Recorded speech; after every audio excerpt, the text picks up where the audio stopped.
Professor के कर्म से इस कार्यक्रम में आपका स्वागत है। आज एक महत्वपूर्ण विषय पर हम चर्चा करेंगे और आज की चर्चा का विषय है reservation for principal. Degree colleges में, सीनियर कॉलेजेस में जो प्रिंसिपल का पोस्ट होता है, वो क्या किसी रिजर्वेशन के परव्यू में आता है? क्या रिजर्वेशन की पॉलिसी प्रिंसिपल के पोस्ट के लिए लागू होती है या नहीं? इस विषय पर महत्वपूर्ण चर्चा करेंगे। आरक्षण वैसे भी बहुत सम्मानजनक शब्द नहीं समझा जाता है। आरक्षण का मतलब होता है पिछड़ा वर्ग। आरक्षण का मतलब होता है backward classes, schedule caste, schedule tribes, nomadic tribes. माने जितने लोग पिछड़े हुए हैं, उनको उनके लिए आरक्षण है ताकि उनको मुख्य प्रवाह में, मुख्य धारा में लाया जा सके। पर वर्तमान परिस्थितियां बता रही है, हर कोई वर्ग आरक्षण चाहता है। हर कोई वर्ग अपने आप को पिछड़ा साबित करने के पीछे लगा हुआ है। ऐसे परिस्थितियों में क्या डिग्री कॉलेजेस में रिजर्वेशन पॉलिसीज लगाई जाती है और प्रिंसिपल की पोस्ट क्या रिजर्वेशन पॉलिसी में आती है या नहीं, इस बात के ऊपर हम चर्चा करेंगे। बॉम्बे हाई कोर्ट के औरंगाबाद बेंच ने एक जजमेंट दिया था 1923 में। उसकी हम चर्चा करेंगे पार्ट 1 में। और इस जजमेंट के मेरिट के बारे में हम चर्चा नहीं करेंगे। ऑनरेबल हाई कोर्ट के जजमेंट की हम समीक्षा भी नहीं करेंगे। हम उस जजमेंट को समझने का प्रयास करेंगे। पर दूसरा जो पार्ट है, इस जजमेंट के बाद में उसके रिपरकशंस और क्या-क्या परिणाम हो सकते हैं, हम उस पर भी चर्चा करेंगे। The reservation policy under the Maharashtra Educational Institution Reservation in Teachers Cadre Act 2021 does not apply to the post of principals in colleges. Reservation policy जो है वो महाराष्ट्र रिजर्वेशन इन टीचर्स कैडर एक्ट 2021 है। उसमें प्रिंसिपल के पोस्ट जो होते हैं colleges में, उसके लिए रिजर्वेशन की पॉलिसी लागू नहीं होती। According to Bombay High Court ruling in 2023, the court affirmed a government resolution from 2016 that excludes the isolated post of principal from the reservation policy. ऐसा माना गया है इस कानून के तहत, और गवर्नमेंट का जो जीआर, गवर्नमेंट ऑफ महाराष्ट्र का जो जीआर आया था 2016 में, उसके तहत ये माना गया कि प्रिंसिपल का पोस्ट ये आइसोलेटेड पोस्ट होता है और वो आइसोलेटेड पोस्ट होने के कारण उसके लिए रिजर्वेशन पॉलिसी लागू नहीं होंगी। अब इस परिव्यू में हम चर्चा को आगे बढ़ाएंगे।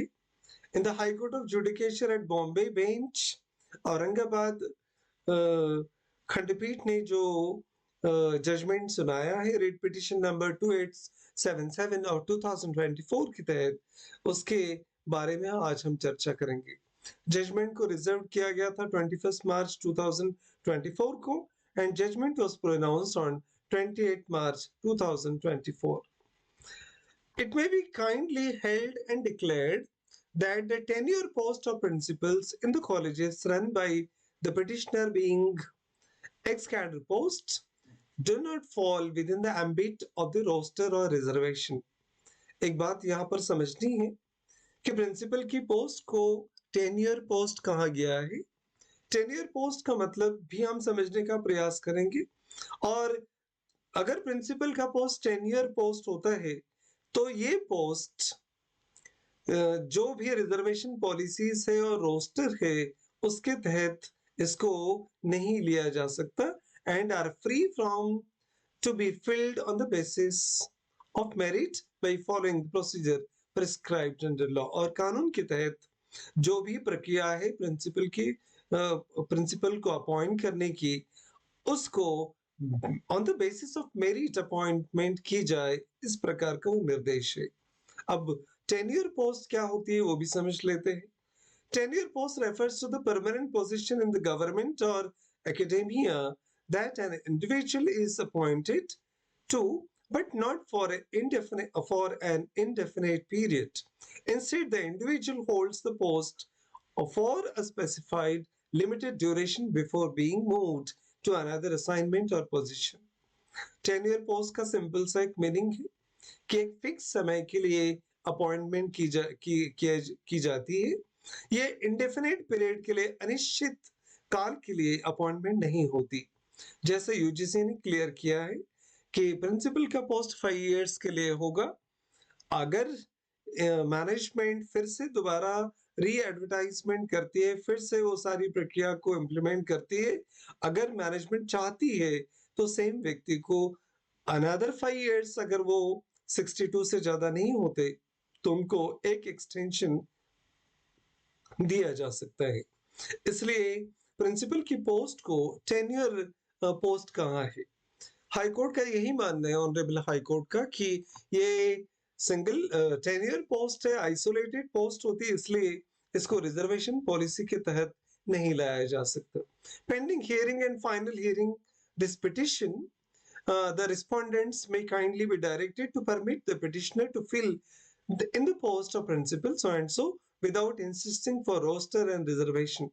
और फिर एक रिलीफ दिया गया यहाँ मैनेजमेंट को कि रिस्पोंडेंट्स को ये डायरेक्शंस दी गई कि वो उनको परमिशन दे दे प्रिंसिपल की पोस्ट फिल करने के लिए विदाउट इंसिस्टिंग फॉर रोस्टर और रिजर्वेशन। फिर रोस्टर्स बिंदु नामावली जो होती है उसको मद्देनजर ना रखते हुए, रिजर्वेशन पॉलिसी को ऑब्जर्व ना करते हुए, इस डिसीजन में ऐसा कहा गया है इस रिट पिटिशन में कि प्रिंसिपल का अपॉइंटमेंट विदाउट रिजर्वेशन पॉलिसी को इम्प्लीमेंट किए बिना की जाए। The petitioner intends to file up the vacancies. The respondent state of Maharashtra issued circulars and government resolution making post of principal susceptible. Writ petition 2877 of 2024 to the roster and reservation when the educational institution run more than one college. According to the petitioner, the post of the principal is a 10-year post and no longer continues to be a regular appointment. It is an isolated post with peculiar pay band. Therefore, question of applicability of the reservation roster would not apply.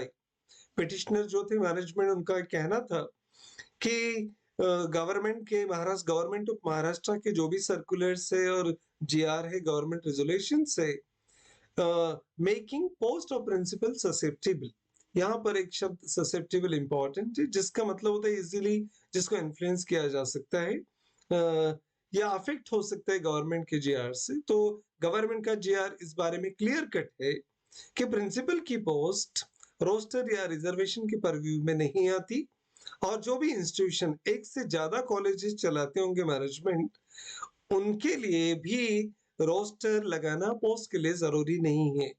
और petitioner यही चाहते थे कि principal का post 10 year post है and no longer continues to be regular appointment, ये कोई regular appointment नहीं है और इसलिए ये आइसोलेटेड पोस्ट है और एक पिक्यूलियर पे बैंड में इसका अपॉइंटमेंट होता है। ये दोनों शब्द इंपॉर्टेंट रहेंगे।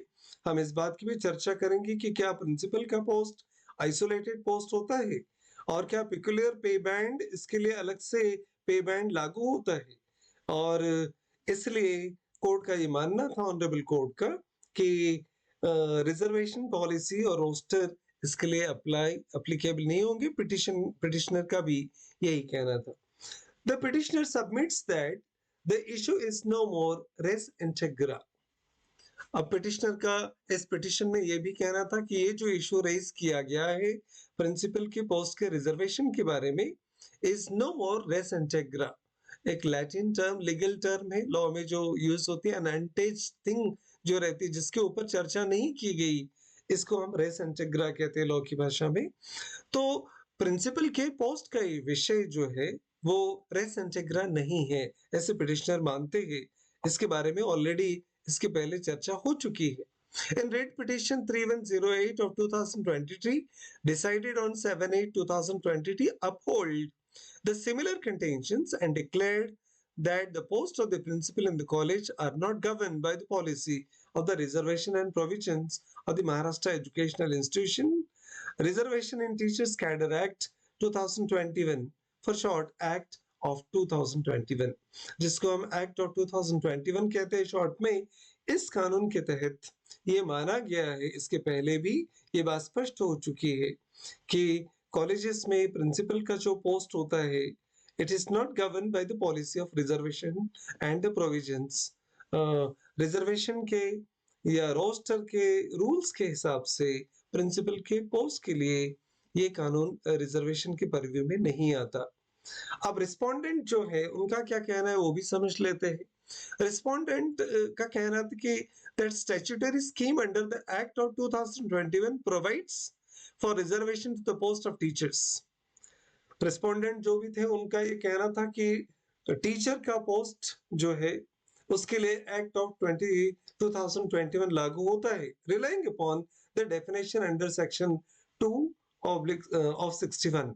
सेक्शन 2 ऑफ 61 जो है उसमें टीचर को डिफाइन किया गया है कि फुल टाइम अप्रूव्ड प्रोफेसर हो, एसोसिएट प्रोफेसर हो, assistant professor, reader, lecturer, librarian, principal, director of an institution, director of knowledge resource center, director of center of lifelong learning and extension, deputy or assistant librarian in the university, college librarian, director or instructor of physical education in any university department or any affiliated or autonomous college. ये सारी post teacher की category में आती है। अगर ये सारी categories teachers की है तो पिटिशनर के अगेंस्ट में रिस्पोंडेंट का कहना है कि सेक्शन 261 के अंडर में ये सब चीजें आती है and would submit the word teacher writ petition 2877 of 2024 would include the principal. अब रिस्पोंडेंट का कहना था कि प्रिंसिपल भी टीचर के ही कैटेगरी में आते हैं, वो अलग से कोई आइसोलेटेड पोस्ट नहीं होती। Since the petitioner runs 5 colleges the reservation roast would apply. और रिस्पोंडेंट का ये आर्गुमेंट था कि मैनेजमेंट एक से ज्यादा कॉलेज चलाती है, इसलिए कोई एक पोस्ट आइसोलेटेड नहीं कही जा सकती, ऐसे कई पोस्ट उसमें होंगे, इसलिए वहां रोस्टर भी लागू होता है। Respondent would further submit that the principal in 5 colleges run by the petitioner draws similar pay scale। जिस पिकुलर पे स्केल की हम इसके पहले चर्चा कर रहे थे, तो रिस्पोंडेंट ने यहाँ पर आर्ग्यू किया है कि जिस टीचर को हम अपॉइंट करते हैं एज ए प्रिंसिपल, वो सिमिलर पे स्केल ड्रॉ करते हैं, कोई अलग से प्रिंसिपल के लिए पे स्केल नहीं होता। या तो वो प्रोफेसर ग्रेड में प्लेस्ड होंगे या फिर associate professor in the grade of principal या principal in the grade of professor. ऐसे 2 कैटेगरी में प्रिंसिपल्स के अपॉइंटमेंट होते हैं और इनका पे स्केल टीचर के पे स्केल से अलग नहीं होता। 10,000 extra remuneration is paid to the principal but it does not amount as a separate or different pay scale. Therefore, the reservation policy can be applied to the post of principal for by the following reservation roster। इसलिए respondent का कहना था कि reservation की policy इस आधार पर principal की post को भी लागू होती है। Only because appointment of the principal is for specific term it can not be given status of tenure post और आइसोलेटेड पोस्ट। एक कोई भी टीचर असिस्टेंट प्रोफेसर फिर एसोसिएट फिर प्रोफेसर बनता है या एसोसिएट के बाद में फिर प्रिंसिपल बनता है, तो ये कंटिन्यूअस चलने वाली एक प्रक्रिया है प्रिंसिपल के पोस्ट तक पहुंचने के लिए। इसलिए रिस्पोंडेंट का मानना था कि सिर्फ टेन्योर एक फिक्स पीरियड के लिए उनको टाइम लिमिट दिया गया है, 5 साल के लिए अपॉइंटमेंट होता है प्रिंसिपल का, टेन्योर 5 साल का फिक्स किया गया है, स्पेसिफिक टर्म प्रिंसिपल को स्पेसिफाइड पीरियड दिया गया है, therefore it can not be given status of tenure post और आइसोलेटेड पोस्ट। इसलिए प्रिंसिपल की पोस्ट को टेन्योर पोस्ट कहना या आइसोलेटेड पोस्ट कहना इस श्रेणी में वो नहीं आता, ऐसा रिस्पोंडेंट का कहना था। पर कोर्ट ने इन सारी दलीलों को जब ऑब्जर्व किया तो एक नतीजे पर पहुंचे और ऑनरेबल कोर्ट ने अपना फाइंडिंग्स इस पर दिया है। This court, after analyzing the provisions of the Act 2021 and the Maharashtra Public Universities Act 2016, observed in paragraph number 29, thus 29 in view of the interpretation of different clauses and reasons assigned above, there is no merit in the contention that GR dated 23rd September 2016 is superseded or enravated by the Act of 2021. The government resolution dated 23/9/2016 still holds filled and applies with the full force.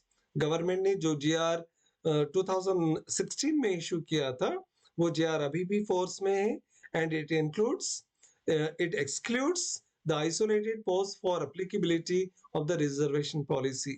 और इस GR के तहत principal का जो post है उसको reservation policy से isolate किया गया है, एक्सक्लूड किया गया है, and we are of the view that the post of the principals rendering services in colleges are not covered by the reservation policy.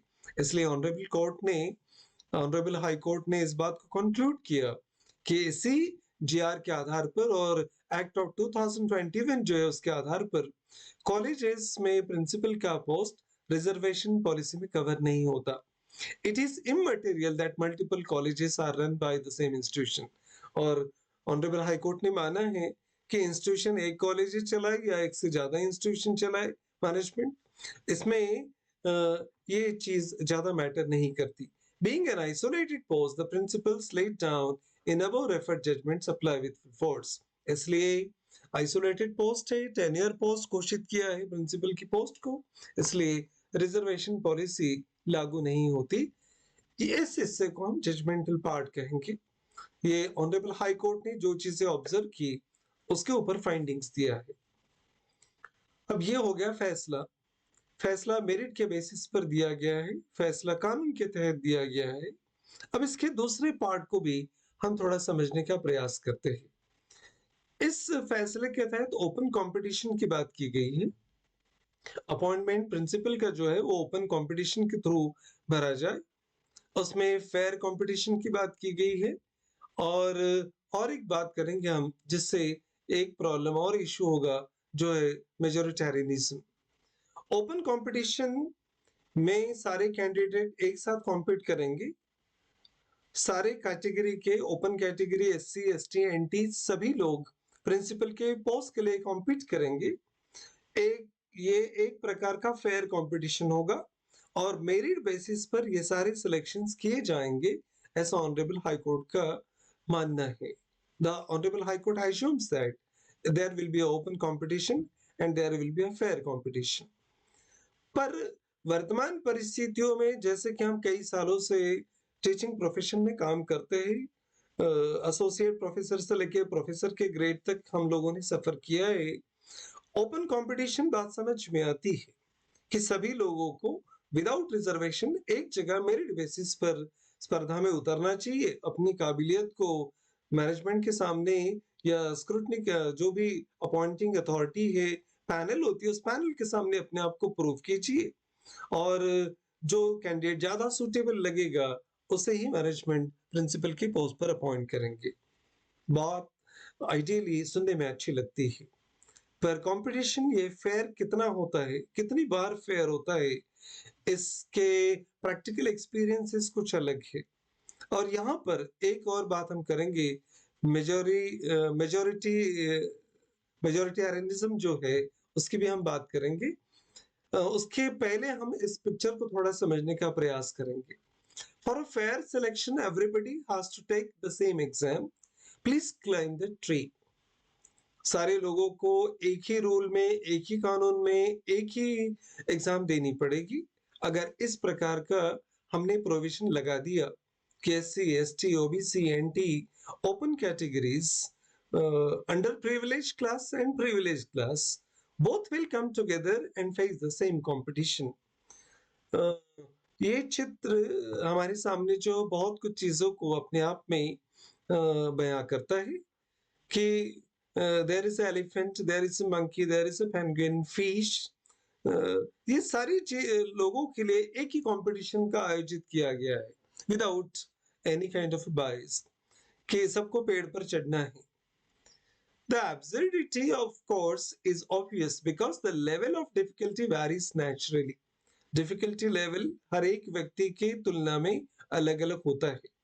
Between each animal, हर एक व्यक्ति का, हर एक प्राणी का एक नेचुरली जो एक लेवल है, डिफिकल्टी लेवल ऑफ डिफिकल्टी वो वेरी करता है। Each one possesses different characteristics and attributes. हर एक जीव का, हर एक व्यक्ति का एक अलग एट्रीब्यूट्स, अलग कैरेक्टरिस्टिक्स होता है। And it is simply not same for the monkey and fish to climb a tree, and no matter how hard the elephant trains, he will never be able to beat the monkey in climbing tree. अब इस चित्र का हमारी चर्चा से क्या संबंध है, उस बात को भी हम ध्यान में रखेंगे।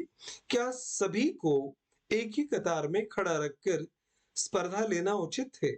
अगर हाँ उचित है, तो क्या उनके साथ फेयर कंपटीशन होगा और कैटेगरी के रिजर्वेशन के लोगों को उनकी योग्यता के आधार पर पोस्ट दिए जाएंगे मैनेजमेंट की तरफ से?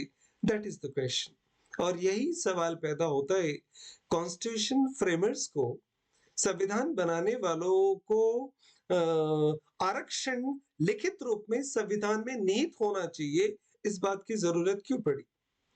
आरक्षण अपने आप में एक सुविधा तो है कुछ लोगों को बराबर के लेवल पर लाने के लिए, पर उसके साथ साथ एक बात समझ में भी आ गई कि मेजॉरिटी माइनॉरिटी के साथ किस प्रकार का बर्ताव करेंगे आफ्टर इंडिपेंडेंस, इसकी गारंटी शायद संविधान बनाने वालों को नहीं थी।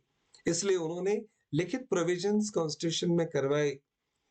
मेजॉरिटी के दया के भरोसे माइनॉरिटी को क्या छोड़ दिया जाए, और क्या मेजॉरिटी हर समय हर बार माइनॉरिटी के साथ जस्टिस करेंगे, इसके बारे में शायद उनको विश्वास नहीं होगा, एक प्रकार का संशय था। इसलिए उन्होंने लिखित प्रोविजंस में आरक्षण की सुविधा की है। Reservation is nothing but a doubt, एक प्रकार का शक है उनके मन में जो उन्होंने लिखित रूप में व्यक्त किया है। तो क्या होने वाली स्पर्धाओं में एससी, एसटीज, एनटीज, एनटी वगैरह के जो कैंडिडेट है उनको बराबर के तौर पर उनको एग्जामिन करके क्या मौका दिया जाता है प्रिंसिपल बनने का? That is the question. Equality before law, अगर पहले चित्र को हम देखते हैं, लीगल क्वेश्चंस.com जो है बाय एडवोकेट हेमंत मौर्य, उन्होंने इस पिक्चर को अपने एक आर्टिकल में इक्वालिटी बिफोर लॉ आर्टिकल 14 के बारे में जब वो चर्चा कर रहे थे तो उन्होंने इस पिक्चर को शेयर किया है। I am using this for elaborating my topic. Equality before law एक पहला चित्र स्पष्ट करता है कि सब कानून के सामने बराबर है और सभी को एक ही स्पर्धा में उतरना पड़ेगा।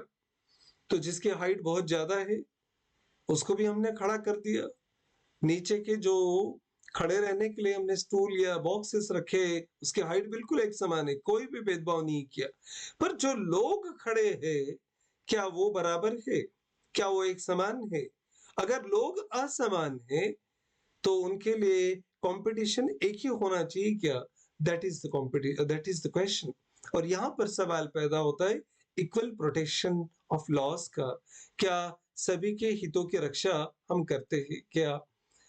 अब यहाँ जजमेंट के पूर्वार्ध में दूसरे पार्ट में हम जिन सवालों को हम बात कर रहे हैं, जजमेंट अपनी जगह है, उचित है, पर वर्तमान परिस्थितियों में जो प्रॉब्लम्स फेस किए जा रहे हैं उसकी भी चर्चा होना जरूरी है। इस प्रिंसिपल्स पोस्ट आइसोलेटेड, जजमेंट तो मानता है कि प्रिंसिपल का पोस्ट आइसोलेटेड है, पर असिस्टेंट प्रोफेसर, उसके बाद एसोसिएट, फिर प्रोफेसर में से ही कोई व्यक्ति प्रिंसिपल बनता है। तो क्या प्रिंसिपल का पोस्ट आइसोलेटेड माना जा सकता है? Can isolated post this word be used for where the institution runs multiple colleges? Isolated post एक जगह, अलग से एक पोस्ट। जिस इंस्टीट्यूशन में, जिस मैनेजमेंट में एक से ज्यादा कॉलेजेस चलते हैं वहां कई सारे प्रिंसिपल्स उनके ही अलग अलग कॉलेजेस में अपॉइंट किए जाते हैं। तो क्या बहुत सारे कॉलेजेस में उनके मैनेजमेंट के द्वारा चलाए गए बहुत सारे कॉलेजेस में जो बहुत सारे प्रिंसिपल्स होंगे, क्या उन सारी पोस्ट को आइसोलेटेड माना जाए या उसमें कोई रिजर्वेशन या कोई रोस्टर्स लागू नहीं किया जा सकता? If there are multiple colleges, what about the roster and reservation policy? एक कॉलेज है एक मैनेजमेंट का, एक ही प्रिंसिपल उनको अपॉइंट करना है, तो आइसोलेटेड पोस्ट के कॉन्सेप्ट को समझा जा सकता है। पर एक मैनेजमेंट के बहुत सारे कॉलेजेस है तो उनके बहुत सारे प्रिंसिपल्स को हम आइसोलेटेड की कैटेगरी में लाएंगे या नहीं, ये भी एक चर्चा का विषय होना चाहिए। If it is isolated post, why teachers in the service only can apply? अगर ये पोस्ट आइसोलेटेड है तो इसके लिए अलग से अपॉइंटमेंट होनी चाहिए, अलग से लोग बुलाए जाने चाहिए। टीचर्स कैटेगरी से ही लोग इसके लिए क्यों बुलाए जाते हैं फिर? क्योंकि जितने एसोसिएट प्रोफेसर से, जितने प्रोफेसर से, वही लोग इस पोस्ट के लिए अप्लाई करेंगे। अगर वो इस पोस्ट के लिए अप्लाई करते हैं तो 2 साल के लिए, 1 साल के लिए, 5 साल के लिए वो लीन वैकेंसी पे, लीन पर जाएंगे। और लीन में अगर उनको प्रिंसिपल पोस्ट के मुताबिक काम नहीं जमा तो फिर से अपने प्रोफेसर के, एसोसिएट प्रोफेसर की पोस्ट पर वापस आ सकते हैं। तो एक आदमी जो टीचर है वो प्रिंसिपल बनता है, प्रिंसिपल बनने के बाद रिवर्स अपनी पोस्ट पर वापस आ सकता है। तो क्या ये पोस्ट टीचर के पोस्ट से अलग हो जाती है क्या? ये भी एक चर्चा का विषय हमारा होना चाहिए। एक बात और इम्पोर्टेंट है कि प्रिंसिपल भले ही पोस्ट अलग पोस्ट पर जाए, पर एसोसिएट प्रोफेसर अगर प्रिंसिपल बनता है तो associate professor, principal in the category of associate professor is junior to the professor posted as a principal. अगर एसोसिएट प्रोफेसर है प्रिंसिपल, तो प्रोफेसर की कैटेगरी में अगर कोई प्रिंसिपल बनता है तो associate professor in principals category is considered as a junior. Seniority के हिसाब से वो सीनियर नहीं माने जाते। और एक बात इंपॉर्टेंट है कि हर एक प्रिंसिपल को टीचिंग के 4 आवर्स टीचिंग कंपलसरी होता है। 4 लेक्चर्स उनको, अगर 1 घंटे का एक लेक्चर माना जाए तो 4 आवर्स वीकली उनको पढ़ाना भी है। तो एक प्रिंसिपल को अगर हम आइसोलेटेड पोस्ट मानते हैं, सिर्फ नॉन एकेडमिक काम ही उनको करना है, सिर्फ एडमिनिस्ट्रेटिव ही काम करना है, तो ये 4 लेक्चर्स उनको पढ़ाना भी है। ये इस बात को अंडरलाइन करते हैं कि उनको टीचर भी माना गया है, वो पूरी तरह से नॉन एकेडमिक नहीं हो गए हैं। तो और कोई भी प्रिंसिपल हो किसी भी कॉलेज का, पहले तो वो टीचर है बेसिकली, बाद में वो प्रिंसिपल बना। अगर प्रिंसिपलशिप नहीं करना है तो फिर से अपनी पोस्ट पर वापस आते हैं। तो ये आना जाना टीचर की पोस्ट पर उनका लगा हुआ है। During lien principal can come to his post of a teacher. It means principal and teacher are two sides of the same coin. अब इस इंटरप्रिटेशन को आप किस प्रकार से लेते हैं पता नहीं, पर प्रिंसिपल हो या एसोसिएट प्रोफेसर या प्रोफेसर हो या टीचर हो, ये एक ही सिक्के के दो पहलू है, अलग अलग नहीं किया जा सकता। टीचर ही प्रिंसिपल्स होते हैं और प्रिंसिपल भी टीचर ही रहते हैं, क्योंकि उन्हें पढ़ाना भी होता है। वो पढ़ाते कि नहीं पढ़ाते अपने अपने कॉलेजेस में, ये उनके विवेक पर है, पर पढ़ाना तो है उनको। यूजीसी उम्मीद तो करती है कि प्रिंसिपल ने भी लेक्चर्स लेने के लिए जाना है। Is open fair competition possible where casteism prevails? अब एक यूटोपियन वर्ल्ड में तो एक फेयर कंपटीशन की कल्पना हम कर सकते हैं आदर्श दुनिया में, पर हमारी आजू-बाजू की परिस्थितियां बता रही है कि क्या जो भी कंपटीशन, जो भी सिलेक्शन प्रोसेस होते हैं, वो क्या फेयर होते हैं? और जिस समाज में, जिस व्यवस्थाओं में कास्टिज्म सबसे ज्यादा मायने रखती है, जातीय आधार पर ही बहुत सारी चीजें होती है, उस कास्टिज्म से बायस सोसाइटी में कंपटीशन फेयर होगा, ये एक चर्चा का विषय है। ये एक वाद विवाद का विषय हो सकता है।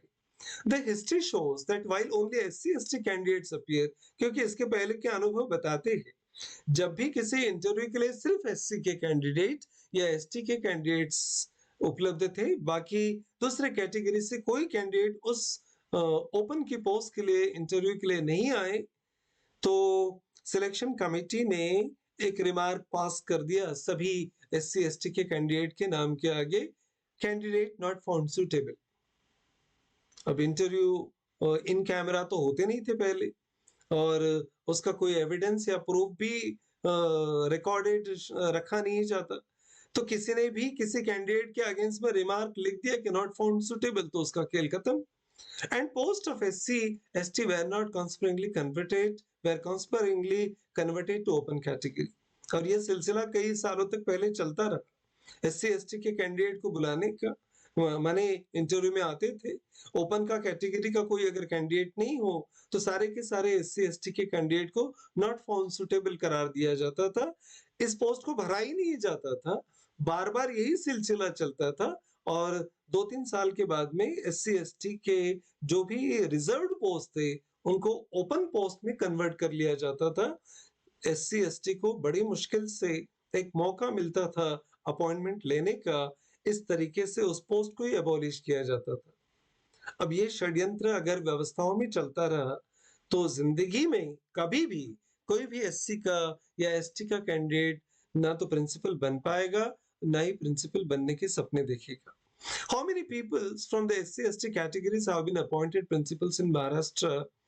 अब ये एक सवाल भी है कि अगर फेयर कॉम्पिटिशन्स होती है और SC ST category, open category, OBC category, सारे कैंडिडेट में से जो एलिजिबल कैंडिडेट होगा, उसमें से एक व्यक्ति को प्रिंसिपल की पोस्ट के लिए अपॉइंटमेंट किया जाएगा। बात सुनने में बहुत अच्छी लगती है, पर कितने एससी एसटी कैटेगरीज के लोग आज तक पूरे महाराष्ट्र में मेरिट के बेसिस पर प्रिंसिपल बनाए गए हैं अलग-अलग इंस्टीट्यूशन में? किसी स्कॉलर ने इस विषय पर पीएचडी का थीसिस लिखना चाहिए। How many granted colleges or education society or societies belong to the SC ST community who may think to appoint SC or ST principals? अब ये भी एक सवाल है कि आजू-बाजू में या अपने राज्य में ऐसे कितने सारे कॉलेजेस है जो एससी एसटी मैनेजमेंट से बिलोंग करते हैं और जो हो सकता है एससी एसटी कैंडिडेट को एज ए प्रिंसिपल अपॉइंट कर ले। इसकी संख्या भी एक डाटा ले लेना चाहिए। If not, does it mean the candidates from SC ST category do not possess merit? अगर ये संख्या बहुत कम मिलती है या महाराष्ट्र में जितने भी granted degree colleges, senior colleges है, उसमें अगर एससी एसटी के प्रिंसिपल की संख्या अगर नहीं के बराबर है, तो क्या ये मान लिया जाए कि पूरे महाराष्ट्र में एससी और एसटी का कोई भी कैंडिडेट मेरिटोरियस नहीं है उस पोस्ट पर जाने के लिए? अगर वो मेरिटोरियस नहीं है, इसका मतलब पूरे एससी एसटी कैटेगरी को इसके बारे में सोचना पड़ेगा।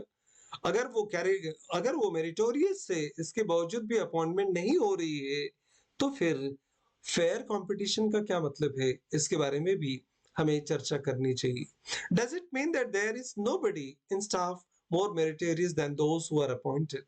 आजू-बाजू में जो चित्र हम देखते हैं, जिनके अपॉइंटमेंट प्रिंसिपल के पोस्ट पर होती है, क्या उनसे ज्यादा प्रतिभावान स्टाफ में कोई दूसरा होता ही नहीं क्या? अगर वो होता है ज्यादा प्रतिभाशाली, फिर वो प्रिंसिपल्स क्यों नहीं बनते? वगैरह वगैरह ये चर्चा का विषय है। There are so many colleges in which no SC/ST principal has ever been appointed. आप जब इस वीडियो को सुन रहे हैं तो आपको इस सवाल को भी खंगालना पड़ेगा। बहुत सारे कॉलेजेस, बहुत सारे इंस्टीट्यूशंस ऐसे हैं जिनकी स्थापना 70-80 साल पहले शायद हुई है। 80 साल के इतिहास में उनके कॉलेजेस में आज तक कोई भी एससी या एसटी का कैंडिडेट प्रिंसिपल अभी तक नहीं अपॉइंट किया गया है। What does it indicate? ये क्या इंडिकेट करता है? क्या 80 साल में कोई भी शेड्यूल कास्ट का, कोई भी शेड्यूल ट्राइब्स का आदमी या व्यक्ति, मेरिटोरियस व्यक्ति, उस पोस्ट के लायक व्यक्ति मिला ही नहीं? इस बात के ऊपर विश्वास करना जरा असंभव है। ऐसा नहीं हो सकता। जब शेड्यूल कास्ट के लोग, शेड्यूल ट्राइब्स के लोग रिजर्वेशन में कॉम्पीट करके वो आईएएस बन सकते हैं, आईपीएस बन सकते हैं, प्लानिंग कमीशन ऑफ इंडिया तक जा सकते हैं, वो सुप्रीम कोर्ट में जजेस बन सकते हैं, तो प्रिंसिपल के पोस्ट के लिए वो एलिजिबल नहीं थे या है ही नहीं, इस प्रकार का दावा करना मूर्खता होगी। The appointing management can be caste biased.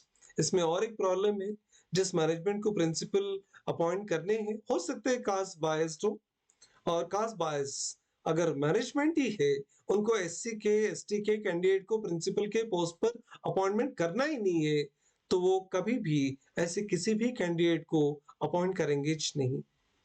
तो जिसको हमने आइसोलेटेड पोस्ट कहा, जिसको हमने टेन्योर पोस्ट कहकर बाहर कर दिया, और ऐसा जजमेंट हमने पारित कर दिया कि इसमें रिजर्वेशन पॉलिसी या रोस्टर लागू नहीं होंगे, इसके ये परिणाम आने वाले कई पीढ़ियों को भुगतने भी पड़ेंगे।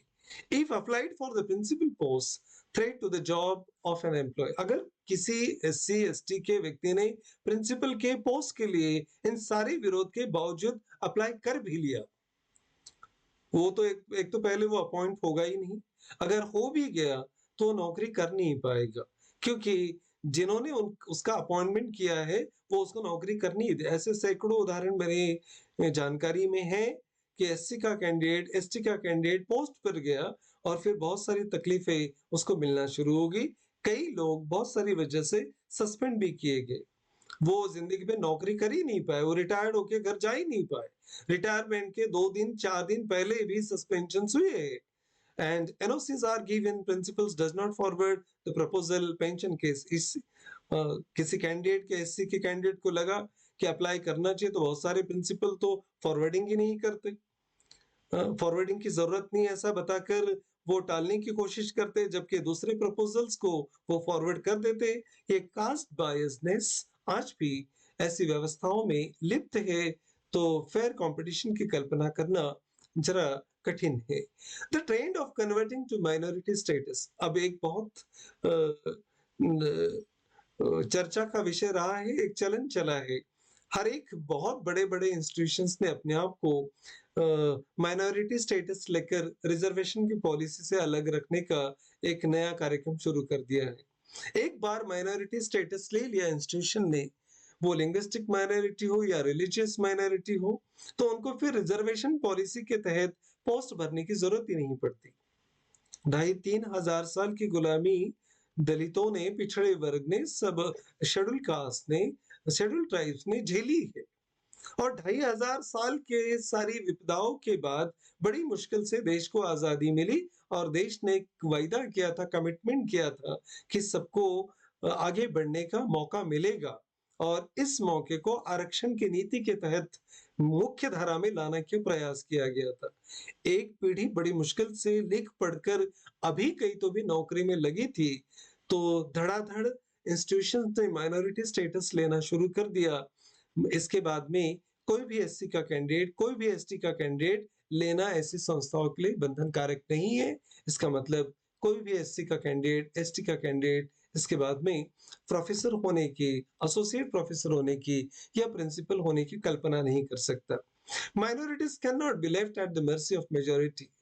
डॉक्टर बाबा साहेब आम्बेडकर ने एक इशारा दिया था कि माइनॉरिटीज को मेजॉरिटी की दया के भरोसे नहीं छोड़ा जा सकता। इसलिए ही फिर रिजर्वेशन की पॉलिसी को कॉन्स्टिट्यूशन के तहत लाया गया रिटन फ्रेमवर्क में। और अगर रिजर्वेशन पॉलिसी को पूरी तरह से हटा दिया जाए, इसका मतलब सारे रिजर्व कैटेगरी के लोग ये मेजॉरिटी की तरफ दया के, याचना के रूप में जाएंगे। अगर उन्होंने दया दिखाई तो उनको पोस्ट मिलेंगे और उसके लिए याचनाएं करनी पड़ेंगी, भीख मांगनी पड़ेंगी, अधिकार नहीं मिलेंगे। इसलिए the essence of democracy is majority rule, the making of binding decisions bye vote more than one half for all persons who participate in elections. Majority rule is not democracy. Her bar majority rule democracy नहीं होता, जो हमारे देश में चलन सुनने को मिलता है।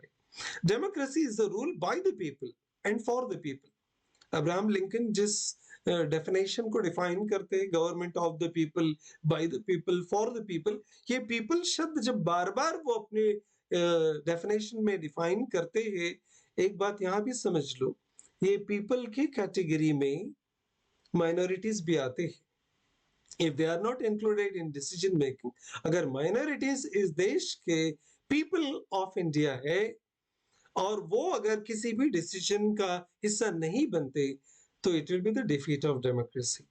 If they are not included in decision making process and are not protected, it does not become the rule of people. अगर डेमोक्रेसी रूल ऑफ पीपल है और हमने अगर माइनॉरिटीज को एक्सक्लूड कर दिया, उनको किसी भी निर्णय प्रक्रिया का हिस्सा नहीं बनाया, तो ये रूल ऑफ पीपल डेमोक्रेसी हो ही नहीं सकता। The majority uses legal machinery to abuse its opponent.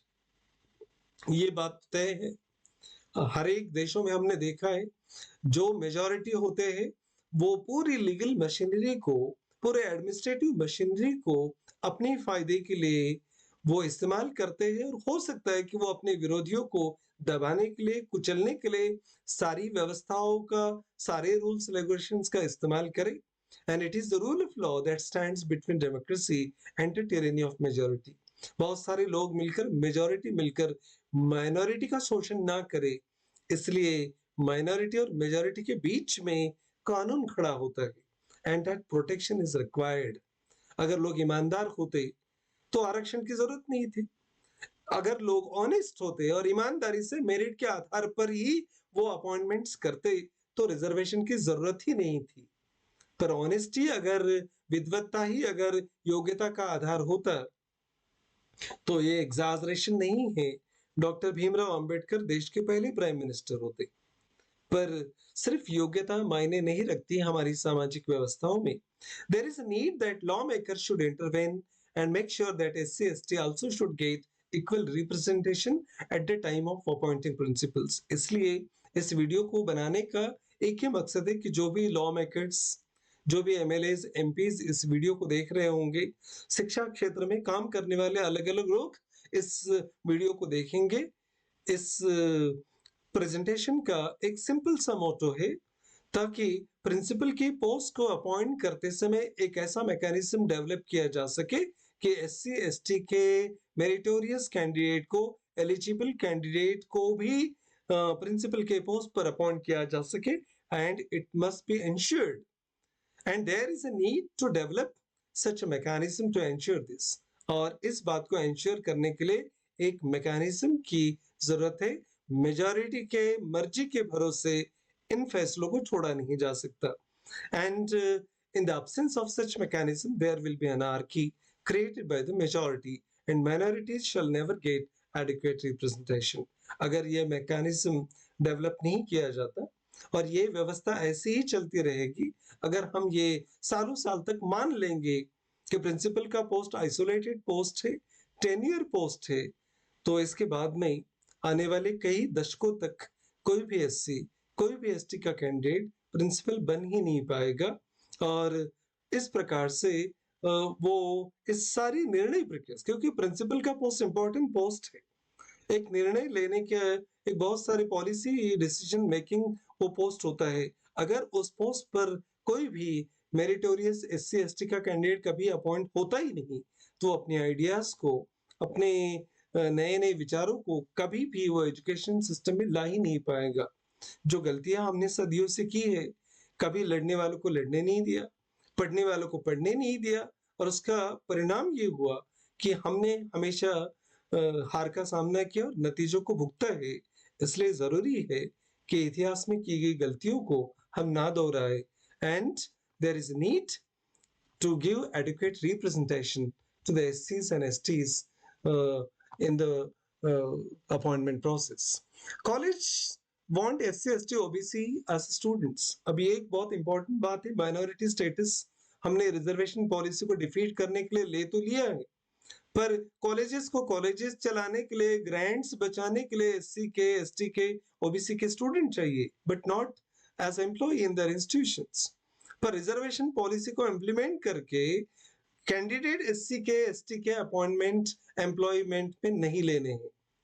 Student चलेंगे ग्रांट बचाने के लिए, पर बच्चे जब बड़े हो जाएंगे तो नौकरी के लिए वो बिल्कुल लायक नहीं रहेंगे या उनको लिया ही नहीं जाएगा। ये परस्पर विरोधाभास है। And granted colleges wants grant from the government. जो ग्रांटेड कॉलेजेस होते हैं उनको ग्रांट चाहिए जहां सारे समाज के बच्चे पढ़ेंगे, नौकरियां सारे समाज के बच्चे नहीं करेंगे, but does not want to implement reservation policy. और गवर्नमेंट ग्रांट्स भी देती है तो कहां से देती है? हम और आप जो टैक्स भरते हैं, सारे समाज के लोग, माइनॉरिटीज भी टैक्स भरते होंगे ना। अब वो सारा पैसा गवर्नमेंट के पास जाता है, उससे स्कूलों को, कॉलेजेस को ग्रांट मिलती है और सैलरीज होती है लोगों की। अगर हमारे ही पैसे से सैलरी हो रही है और नौकरियों में हमारी हिस्सेदारी नहीं होती तो सोचने का विषय है। No reservation in private sector. वैसे भी प्राइवेट सेक्टर में रिजर्वेशन की पॉलिसी काम नहीं करती, माने प्राइवेट सेक्टर में रिजर्वेशन लागू नहीं। गवर्नमेंट सेक्टर्स में हमने प्राइवेटाइजेशन करना शुरू कर दिया। जहां थोड़ा बहुत रिजर्वेशन बचा है वहां भी हमने माइनॉरिटी स्टेटस लेना शुरू कर दिया, और जहां पर थोड़े बहुत गुंजाइश थी हमने उसको टेन्योर पोस्ट या आइसोलेटेड पोस्ट कहकर वहां भी रिजर्वेशन के दरवाजे हमेशा के लिए बंद कर दिए। कुल मिलाकर ये सारे प्रयास दिखते हैं, these are all clever tactics to defeat the very purpose of the reservation। Constitution framers ने, मेकर्स ने रिजर्वेशन पॉलिसी को एक बहुत उदात्त हेतु से बनाया होगा, ताकि जिनको कभी न्याय मिला ही नहीं, जिनको कभी मौका मिला ही नहीं, उनको कम से कम मौका दिया जाए। 2500 साल की गुलामी और 75 साल की आजादी तुलना हो नहीं सकती। इसलिए जरूरत है आज वर्तमान समय में इन चीजों को समझने की। For several centuries subalterns remain away from benefits. जो सबल्टन्स थे वो अभी तक कई सदियों से इन सारे बेनिफिट से दूर रहे। Only one generation got benefits of the reservation policy, and now efforts are made to make reservation meaningless. एक ही ज्यादा से ज्यादा दूसरी पीढ़ी को रिजर्वेशन का बेनिफिट मिला होगा। माने इतने सालों तक एक ही वर्ग ने सब सुखों को उपभोग किया, सारे रिसोर्सेज का इस्तेमाल किया, तब किसी ने कोई कंप्लेंट नहीं की। अब शेड्यूल कास्ट की, शेड्यूल ट्राइब्स की, ओबीसी की एक पीढ़ी पढ़ लिख कर आगे नौकरियों में आना चाहती है, तो हमने सारे प्रयास शुरू कर दिए कि रिजर्वेशन की पॉलिसी मीनिंगलेस हो जाए। And reservation is the result of doubt of the constitution makers upon the honesty of the rulers. राज करने वाले लोग शायद ईमानदारी से राज नहीं करेंगे, वो ईमानदारी से न्याय नहीं देंगे, ऐसा शायद कॉन्स्टिट्यूशन बनाने वालों को लगा होगा। इसलिए उन्होंने ये सारे कानूनन, ये सारी प्रोविजन संविधान में कर दिए। पर उसमें से भी हमने अपने दिमाग का इस्तेमाल करके रास्ते ढूंढ ही लिए भागने के। कानून को कैसे डिफीट किया जाए, इसके प्रोविजंस हमने करने शुरू कर दिए। They were aware notorious attitude of the majority कि जब सत्ता हाथ में आएंगी तो रिजर्वेशन को खत्म करने के लिए कुछ न कुछ पॉलिसीज बिल्कुल बनाई जाएंगी और रिजर्वेशन को खत्म किया जाएगा, बिना ये देखे कि लोग अपने ओहदे पर अपने उस स्टैंड लिविंग ऑफ स्टैंडर्ड को अटेंड किए या नहीं किए। रिजर्वेशन बिल्कुल खत्म होना चाहिए। कब? जब इस मुल्क से, इस देश से जातिवाद खत्म होगा तब। अब आप में से किसी को भी अगर लगता है कि पूरे देश में जातिवाद समाप्त हो गया, सब भाई बहन की तरह, भारतीयों की तरह रहते हैं, एक ही नजर से देखते हैं, कोई हिंदू मुस्लिम कोई विवाद नहीं है, कोई एससी एसटी का विवाद नहीं है, कोई अम्बेडकराइट वर्सेस अदर ऐसा विवाद नहीं है, और सभी को अपनी योग्यता के आधार पर नौकरियां मिल ही जाएंगी, अगर ऐसा आप अगर दावे के साथ कहते हैं तो शायद रिजर्वेशन की जरूरत नहीं है। पर अगर आप ऐसा कहते हैं तो आप शायद देश की वर्तमान परिस्थितियों के बारे में जानते नहीं, या फिर झूठ बोल रहे हैं, क्योंकि रोज के एट्रोसिटीज के आंकड़े बता रहे हैं कि जातिवाद अभी भी हमारे समाज से लुप्त नहीं हुआ है। इस चर्चा को आप कौन से एंगल से देखते हैं, किस बारे में सोचते हैं, पता नहीं, पर जाके पैरन पड़ी बीवाई, वो ही जाने पीर पर आई। Only the wearer knows where the shoe pinches.